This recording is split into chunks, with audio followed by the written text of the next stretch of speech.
지난주에 우리 구역장 수련회 잘 갔다 왔습니다. 위에서 기도해 주셔서 감사를 드립니다. 우리 철로역정 갔다 왔는데 갔다 오면서 좀 생각한 것이 우리 성도님들도 한번 가봐야 되겠다. 그래서 한번 내가 일정을 낼 테니까 그때 광고를 내면은 많은 분들이 함께 참여하면 큰 은혜가 될 것 같아요. 자, 오늘 말씀의 제목을 같이 한 목소리로 따라했으면 좋겠습니다. 가장 두려운 순간은 하나님을 바라보지 않는 순간이다.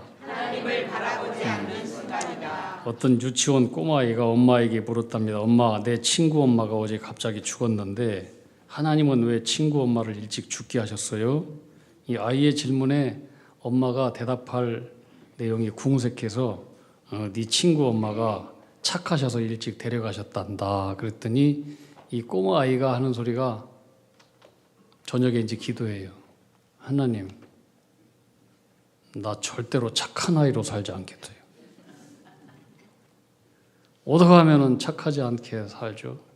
그렇게 기도를 했다고 합니다. 우리 인생은 참 이게 두려움 속에서 살아가는 그런 존재입니다. 사는 게 두려움이에요. 성경에 보면은 두려워하지 말라라고 하는 말이 366번 있대요. 365번이 아니고 왜 366번일까? 365일 매일 두려워하지 말아라. 그런데 어느 달은 윤달이 있어요. 윤달. 그래서 366번이 있대요. 찾아보지는 않았는데 하여튼 366번 있다네요. 그러니까 이것은 우리에게 주는 굉장히 좋은 어떤 상징적인 메시지가 있어요. 우리는 두려워하는 존재예요. 두려워하는 존재. 그 중에서 가장 두려움은 뭐냐면 죽음에 대한 두려움일 거예요. BC 221년도에 태어났던 진시 황제.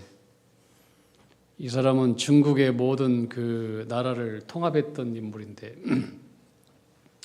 오래 살고 싶었어요.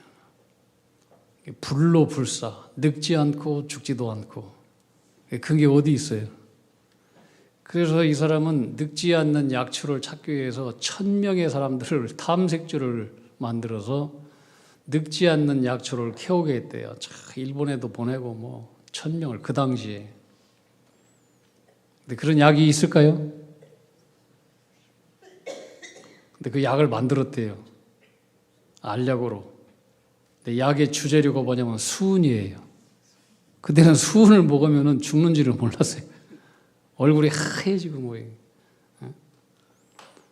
근데 그것을 꼬박꼬박 매일매일 먹다가 49세에 죽었어요. 오래 살려고 했는데. 이 사람은 사후 세계를 위해서도 철저히 준비했어요. 여러분 잘 알잖아요. 병마용. 그의 무덤을 헤쳐보니까 뭐 사후 세계 그때도 자기가 왕이 되어서 세상을 다스리려고 수많은 그 도자기로 말을 만들고 병사들을 만들고 자기를 지키게 하고 그랬잖아요. 세상의 권력자도 아무리 지혜자도 똑똑한 사람도 부자도 이 죽음의 두려움 앞에 예의는 없습니다. 우리는 다 두려워하는 존재입니다. 근데 이 두려움이 어떻게 왔을까? 원래 하나님께서 우리 인간을 창조하셨을 때는 두려움이 없었어요. 죽음도 없었어요. 행복의 동산, 에덴 동산, 기쁨의 동산에서 영원토록 죽음 없이 하나님과 더불어 사는 존재가 우리들이었어요. 근데 하나님의 명령을 거역함으로 말미암아 죄를 짓고 우리에게 고난과 죽음이 왔습니다. 범죄한 아담과 하와를 찾아서 하나님께서 불렀습니다. 그랬더니 아담이 대답합니다. 하나님, 내가 벗었으므로 두려워하여 숨었나이다. 이 두려움이 언제부터 왔느냐? 죄를 지으는 순간 왔어요. 두려움은 죄에서 오는 거예요. 죄에서. 그래서 죄가 해결되지 않는 모든 인생은 평생 두려움에 묶여 살고 뭘 가졌다고 할지라도 두려움의 그림자는 떠나지 않습니다. 두려움은 우리의 미래를 삼키고 용기를 삼키고 믿음을 삼키고 우리의 희망을 죽여버립니다. 예수님과 3년 동안 함께 지냈던 예수님의 제자들도 예수님 고난받으시고 십자가에 달리셨을 때에 수제자 베드로조차도 계집종 앞에서 두려워 떨고 3번이나 부인했습니다. 예수님 제자들 다 도망간 거 우리는 잘 압니다. 근데 우리가 오늘 읽었던 사도행전 4장에 등장하는 베드로와 제자들은 전혀 다른 사람이 되었습니다. 죽음을 두려워하지 않아요. 그렇다면 무엇이 그들을 죽음을 위협하는 두려움 앞에서도 그런 거 하나 눈 하나 까딱하지 않고 이렇게 혁명적으로 바뀌었을까? 무슨 쌍권총을 구입했을까? 어마어마한 무기를 가지고 있을까? 아닙니다. 그들을 두려움에서 담대함으로 바꾼 것은 오직 이 무기, 따라합시다. 성령의 무기다. 성령의 무기다. 성령의 무기. 여러분 오늘부터 성령의 무기를 다 장착할 수 있기를 바랍니다. 아멘. 예수님의 제자들은 성령이 뭔지 몰랐어요. 예수님은 그들에게 성령 받으라고 했는데 성령 받기까지 성령이 오시면 너희가 어떻고 저쩌고 성령을 받아야 되고 나보다 더 큰 일도 행할 것이고 도대체 성령이 뭐야? 전혀 이해할 수 없었습니다. 예수님 부활하시고 하늘로 승천하시기 전에 마지막으로 유언하셨습니다. 너희는 예루살렘 떠나지 말고 아버지께서 약속하신 성령을 기다려라. 성령을. 오직 성령이 너희에게 임하시면 너희가 권능을 받게 된다. 권능, 디나미스. 여기서 다이너마이트가 나온 거예요. 다이너마이트. 폭발하는 능력. 마귀의 진을 때려 부시고 우리 속에 있는 모든 인간의 욕망을 다 부셔버리고 사탄의 진지를 파해서 완전히 가루를 만들어버리고 악한 사탄 모든 세력들을 다 깨버리고 두려움도 깨버리는 그런 능력. 이게 성령의 디나미스, 다이너마이트예요. 너희가 성령을 받으면 예루살렘과 온 유대와 사마리아 땅끝까지 이르러 내 증인이 되리라. 증인. 말투스. 여기에서 마터, 순교자가 나온 거예요. 이것은 주님을 증거하는 증인들, 목격자, 이것을 넘어서 너희는 죽음을 두려워하지 않고 복음을 위해서 목숨도 두려워하지 않고 순교하는 그 순교자가 되리라. 이게 증인이에요. 증인. 정말 이 제자들은 성령 받고 나서 죽음을 두려워하지 않는 사람이 되었어요. 제자들은 성령이 뭔지 몰랐지만은 주님께서 말씀하신 성령 받기 위해서 마가의 다락방에서 10일 동안 열심히 기도하다가 드디어 그 성령의 불세를 받았습니다. 근데 성령 받은 제자들에게 놀라운 혁명적인 변화가 생겼습니다. 첫 번째는 두려움이 사라졌습니다. 저는 성령이 여러분에게 임한 두려움이 다 사라질 줄 믿습니다. 아멘. 담대함이 생겼습니다. 담대함. 전에는 핍박이 두렵고 죽음이 두려웠는데 문 잠고 숨어 지내고 벌벌 떨고 이랬던 이 제자들이 이제는 공공장소에서 나와가지고 핍박과 위협 앞에서 체포도 두려워하지 않고 십자가에서 죽으시고 부활하신 예수님이 구세주라는 사실을 외쳤습니다. 아멘. 성령 받잖아요. 그럼 사람이 두렵지 않아요. 우리 최 집사님 여기 예배 드리는데 우리 최재호 집사님이 시간이 나면 와가지고 홍제천에 혼자 이렇게 여기다가 이렇게 지명교회 예수 믿으세요 하고 혼자 전도해요. 이거 사람 두려우면 못 해요. 이게 성령이 내 안에 임했을 때 이게 가능한 거예요. 아멘. 성령이 임했을 때. 어제 보니까 우리 김대수 장모님도 토요일 나오셔서 이렇게 전도를 하고 그러셔요.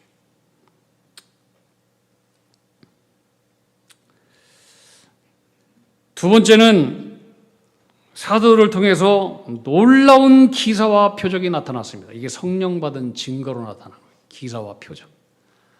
여러분 잘 아는 성전 미문에 태어날 때부터 안진병에 있던 사람이 있었는데 돈 달라고 했는데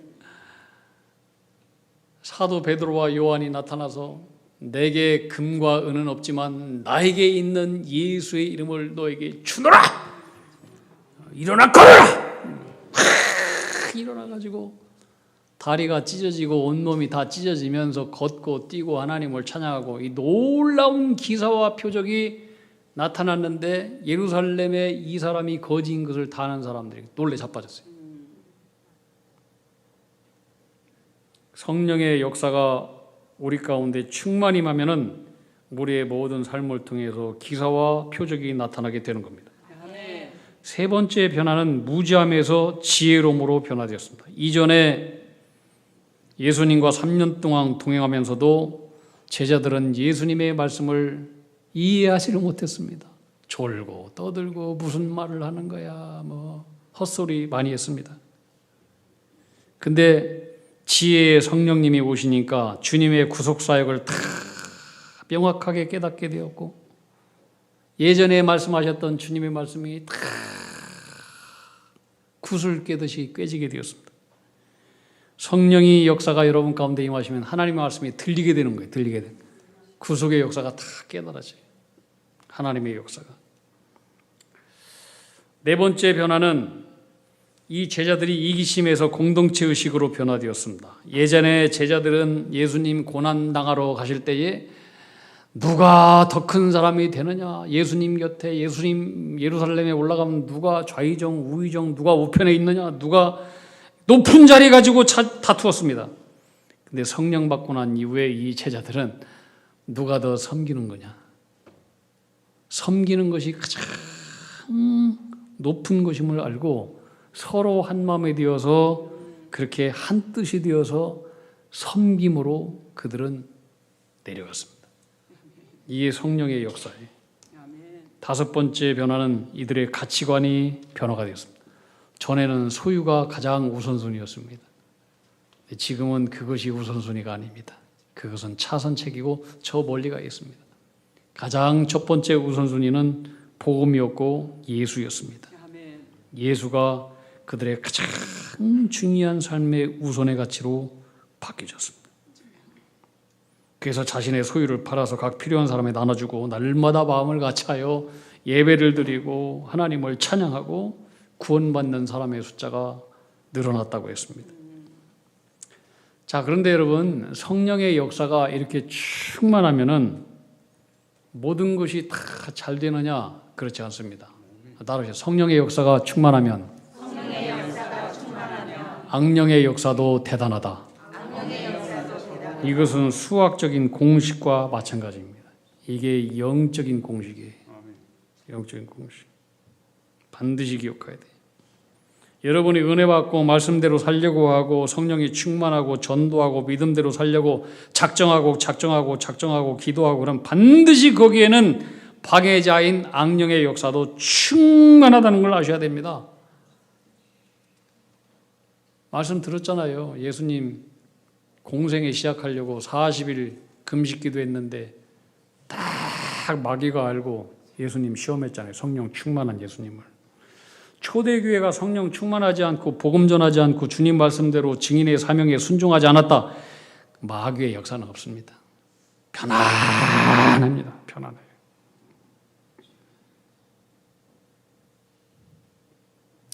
복음을 전하는 일로 마귀의 역사는 엄청났습니다.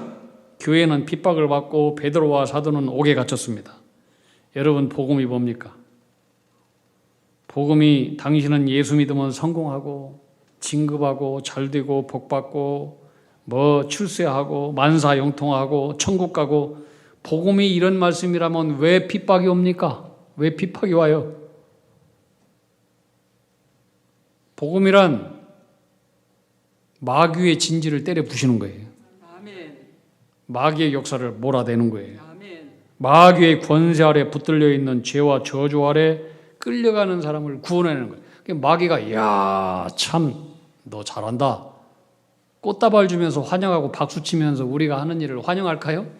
절대로 그런 일은 없어요. 아, 저 새끼 내 새끼였는데 왜 저 지옥 천국으로 끌고 가나? 이러면 안 되지. 그래서 예수의 생명복음이 전할 때마다 악한 마귀는 안 뺏기려고, 자기의 세력을 안 뺏기려고 최선을 다해서 발악을 하고 발악을 하는 거예요. 이게 영적인 원리예요. 제가 군대 군목으로 있을 때에 그 첫 번째 함께 했던 연대장은 2,400명의 병력을 데리고 있는 분이 연대장이에요. 근데 이분이 육사 28기였는데 대위 때인가 누구 친구로부터 전도를 받아가지고 부산 출신인데, 여러분 부산 잘 알잖아요. 부산. 미 전도 종족. 예수 믿는 사람이 5%도 안 되는. 거기는 뭐 불교가 굉장히 세고, 그 다음에 토속 신앙이 굉장히, 미신 굉장히 많은데 이 바닷가라서. 근데 이분도 이제 불교 신자이고 뭐 육사 때도 뭐 절에도 뭐 많이 가고 이랬던 사람인데, 대위 때 누가 전도해가지고 전도를 받고 예수 잘 믿고, 연대장 때도 얼마나 예수 잘 믿는지, 교회 다닌 지 한 2년밖에 안 된다는데 새벽 기도 나와서 열심히 기도하고 찬송도 잘하고 뭐 얼마나 열심히 또 제가 목회하는데 도와주고 그러는지, 나중에는 이분이 장군도 되고 장로도 됐어요. 이름이 최영관. 찾아보면 다 나올 거예요. 근데 이제 이분이 떠나고 난 다음에 똑같은 육사 출신인데 28기 박 무슨 대령인데 이분이 연대장으로 왔어요. 그 이제 이분은 불교신자야. 어떻게 불교신자가 됐느냐 물어보니까 자기가 불교신자 된 거에 대해서 얘기해. 자기도 이제 전도를 받았대. 대위 때인가도 갔는데 전도를 받았대. 그래서 교회를 갔대. 원래 자기는 육사 시절 때 절에 다녔는데 최영관 연대장하고 똑같이 동기니까. 근데 대위 때 이렇게 교회 갔는데 뭐 한 달인가 한 달 반 갔는데 이상하게 자기 아들이 막 아프기 시작하더라고요. 아프기 시작하고 막 죽게도 되고. 그 어머니가 불교신자인데, 야, 우리 집안에 신을 2개를 모셔서 신이 노해서 그런다. 네가 교회를 다니니까 신이 노해서 그러니 교회 다니는 것을 멈추고 끝내라. 이 어머니가 큰곡하게 막 그렇게 불궁들이면서 하니까 이 아들이 효자였는지, 그런 효자는 안 됐으면 좋겠어요. 근데 이분이 이제 그래가지고 다시 절로 갔대. 그랬더니 아기가 다 나서버렸어. 조용해진 거예요. 그때부터 이제 불교신자가 되었다. 그런 얘기를 하면서 얼마나 또 열심히 그 사단 전체에서 아주 불교 회장으로 그 이름을 날리더라고요. 자, 이분은 믿음이 아닌 마귀가 주는 두려움의 신앙을 선택한 거예요. 혹시 더 큰 벌을 받지 않을까? 혹시 불행이 찾아오지 않을까? 두려움. 여러분, 이것은 마귀가 주는 협박이에요. 안 따르시다. 마귀는 협박만 할 뿐이다. 마귀는 협박만 할 뿐. 이번에 철로역정 우리 구역장하고 갔는데요. 철로역정, 존 버년이 쓴 그 철로역정 책에 보면은 순례자가 순례길을 가요. 순례길을 쭉 가는데 예수 믿고 십자가를 의지하면서 순례길을 가는 우리 모든 성도의 순례길에는 항상 마귀의 역사가 있습니다. 사탄의 역사가 있고 방해가 있고 유혹이 있고. 마귀가 그 길을 쉽게 가게 만들어 두겠어요? 순례길 천국길을 가려고 하니까 이제 어느 데에는 큰 사자가 나타나서 못 가게 막 으르렁거리면서 순례자를 잡아먹으려고 했습니다. 근데 그 앞에서 순례길을 행했던 사람들은 무서워가지고 다 뒤로 돌아갑니다. 과거로 돌아갑니다. 근데 어떤 사람이 손을 가리킵니다. 저 사자를 보라고. 근데 사자를 자세히 보니까 사자의 발목이 쇠밧줄로 기둥이 묶여 있습니다. 사자는 요까지만 으르렁거리고 요까지만 달려들지 그 이상은 절대로 못 달려듭니다. 이거 아셔야 돼요. 할렐루야. 아멘. 사자는 협박만 합니다. 뒤로 돌아가면 안 됩니다. 근데 이분은 뒤로 돌아간 거예요. 그 원리를 몰랐던 거죠. 여러분이 예수 잘 믿으려고 하면, 말씀대로 살려고 하면은, 말씀에 순종하려고 하면 아무런 일이 없다. 그것은 이상한 거예요. 무슨 일이 있어야 돼요. 반드시 마귀의 공격과 시험이 기다리고 있고 핍박이 있는 것은 수학 공식, 과학 공식과 똑같아요. 영적인 공식이에요. 예수 믿음은 시험이 없는 것이 아니라 그런데 시험을 이길 힘과 능력과 담대함과 두려움이 없어지는 것입니다.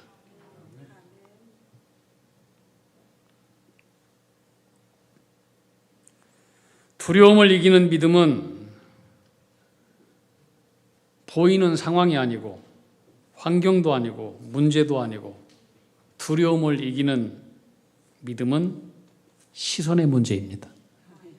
나의 시선이 어디에 있는가? 여러분 다윗 보세요. 다윗은 소년 다윗이에요. 아마 수염도 나지 않아서 면도 날도 없었을 거예요. 소년 다윗이 전쟁터에 갔는데 골리앗을 만나게 되잖아요. 그런데 이 소년 다윗이 무슨 전쟁 연습을 한 번도 해본 적도 없는 소년인데 그는 상황을 바라보지 않잖아요. 그의 시선이 하나님께 있었어요. 아멘. 너는 칼과 창과 방패로 나에게 오느냐? 너는 못 보는 게 있다. 나는 보는 게 있다. 나는 네가 보지 못하는 하나님, 만군의 하나님의 이름으로 너에게 간다. 아멘. 내가 오늘 네 목을 잘라서 새들의 밥으로 줄 것이다. 들짐승의 밥으로 줄 것이다.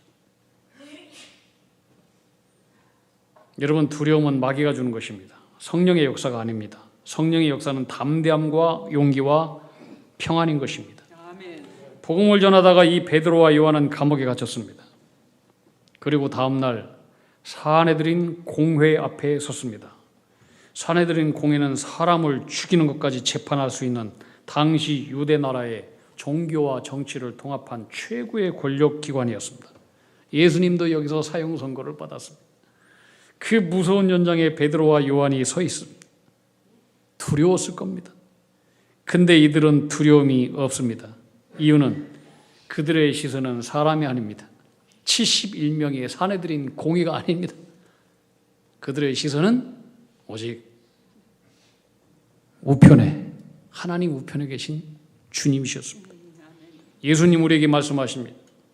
몸은 죽여도 영혼은 능히 죽이지 못하는 자들을 두려워하지 말고 세상 두려워하지 말고 오직 몸과 영혼을 능히 지옥에서 멸할 수 있는 그분을 두려워하라.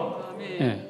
여러분 세상을 두려워하면 믿음이 흔들리지만 하나님 두려워하면 세상이 작아지는 줄 믿으시기 바랍니다. 아멘. 그래서 오늘 사도행전 4장 19절에 보면은 이제 이 재판장 앞에서 이 제자들이 뭐라고 얘기하느냐?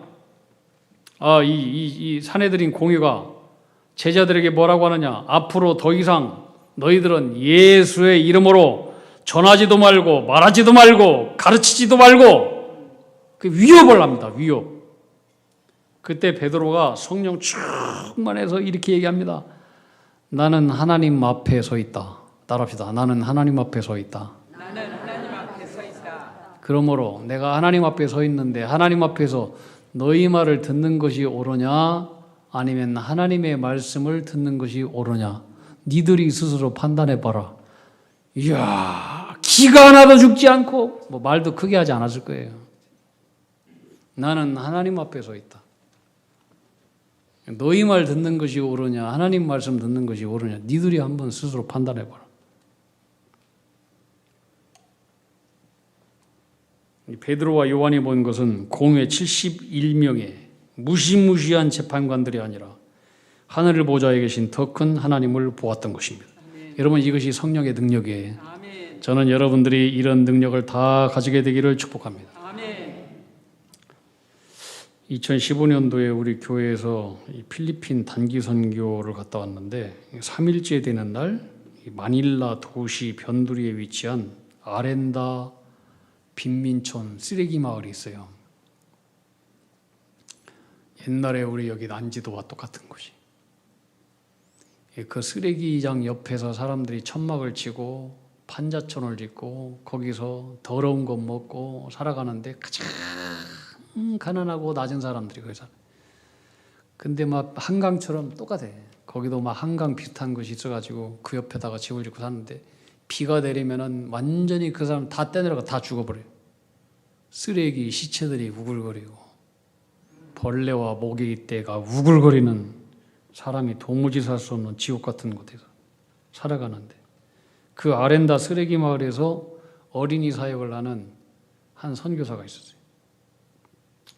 이분이 복음 전하다가 2010년도 44세 젊은 나이에 괴한의 총격으로 순교했어요. 이름이 조태환 선교사예요. 2명의 괴한이 어린이와 함께 차를 타고 가는 이 조태환 선교사의 차를 세우고 차를 운전하던 운전사를 거기에서 총으로 쏴서 죽이고, 조태환 선교사는 총을 4발을 쏘았고, 그리고 차 안에 같이 타고 있던 사람들을, 어린아이를 인질로 잡아서 돈을 요구했는데 이 조태환 선교사님은 그 어린아이를 끝까지 붙잡고 나를 데리고 가라, 그 아이를 놔줘라.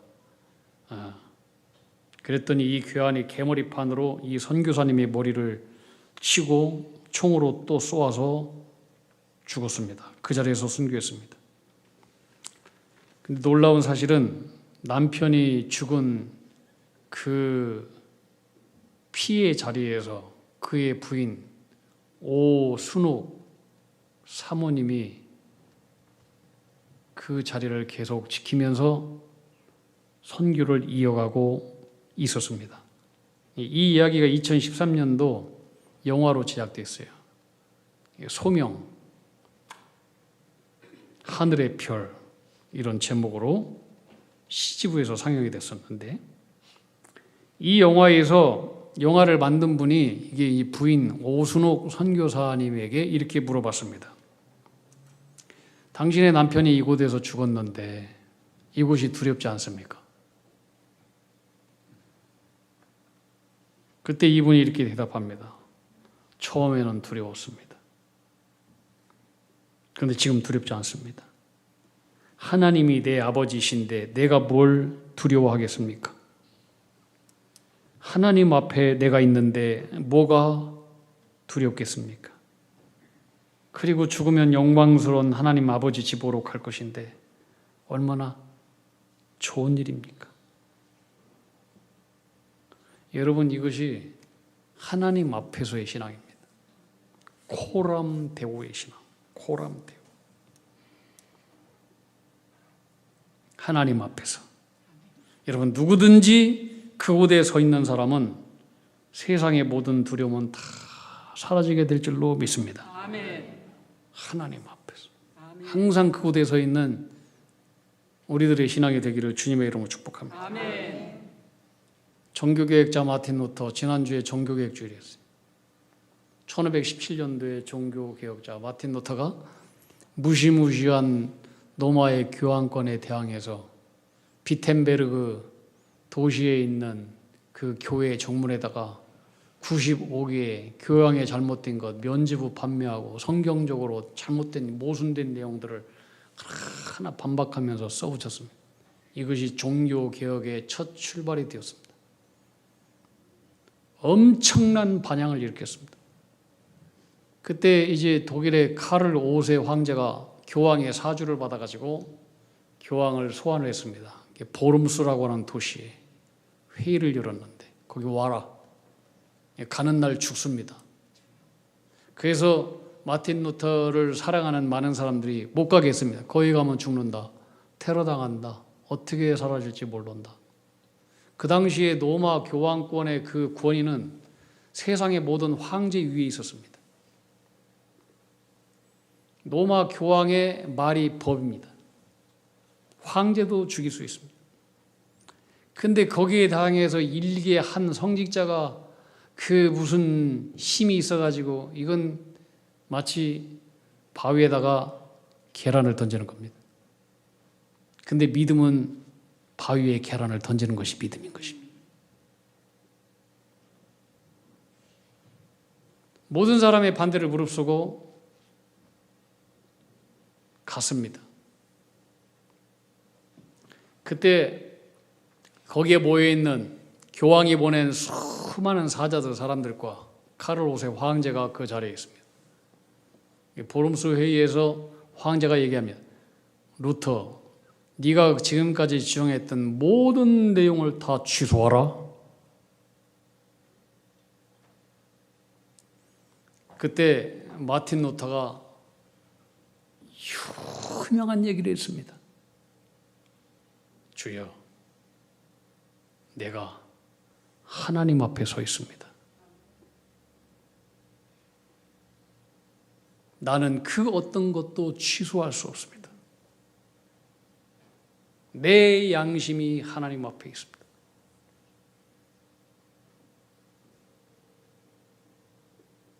나를 도와주세요. 그것도 헬팸이야. 아멘. 나를 도와주세요. 이게 루터의 신앙이었습니다.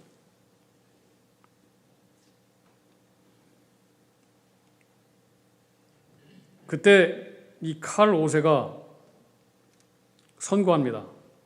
이 루터는 지금부터 법의 보호 밖에 있는 사람이다. 누구나 죽여도 좋다는 거예요. 법의 보호 밖에 있는 거지.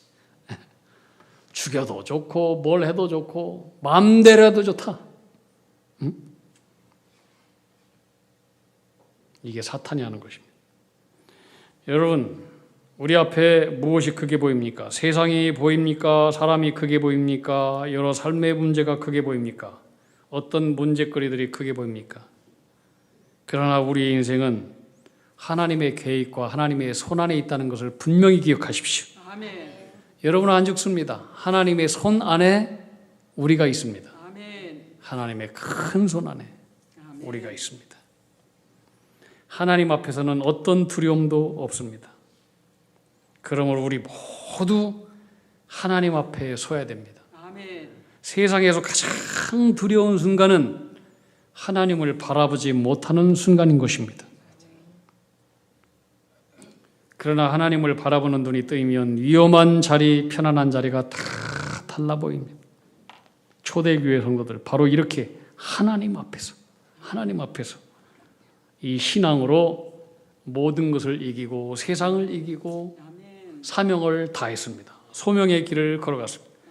이 은혜와 축복이 오늘 말씀을 듣는 우리 모두에게 동일하게 역사하기를 축원합니다. 아멘. 기도하겠습니다. 하나님 아버지, 우리가 하나님 앞에 서 있습니다. 아멘. 이 신앙으로 살게 해 주시옵소서. 예수님 이름 받들어 기도하옵나이다. 아멘.